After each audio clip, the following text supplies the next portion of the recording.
ಚಿತ್ರ ಸಮಾಜ ಕಲ್ಯಾಣ ಇಲಾಖೆ ಕರ್ನಾಟಕ ಭೋವಿ ಅಭಿವೃದ್ಧಿ ನಿಗಮ.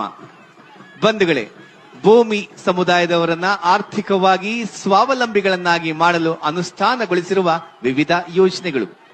1917ನೇ ಸಾಲಿನಲ್ಲಿ ಕೆಆರ್ಎಸ್ ಜಲಾಶಯ ನಿರ್ಮಾಣದ ಸಂದರ್ಭದಲ್ಲಿ ಭೋವಿ ಜನಾಂಗದವರು ಈ ನಿರ್ಮಾಣ ಕಾಮಗಾರಿಯಲ್ಲಿ ಕಾರ್ಯನಿರ್ವಹಿಸುವುದನ್ನು ಗಮನಿಸಿದ ಅಂದಿನ ಮೈಸೂರು ರಾಜ್ಯದ ಸನ್ಮಾನ್ಯ ಶ್ರೀ ರಾಜಶ್ರೀ ನಾಲ್ವಡಿ ಕೃಷ್ಣರಾಜ ಒಡೆಯರ್ ಮಹಾರಾಜರು ಭೋವಿ ಸಮಾಜದ ಕಷ್ಟಗಳನ್ನು ಕಂಡು ಪರಿಶಿಷ್ಟ ಜಾತಿಗೆ ಸೇರಿಸಿದ್ದು.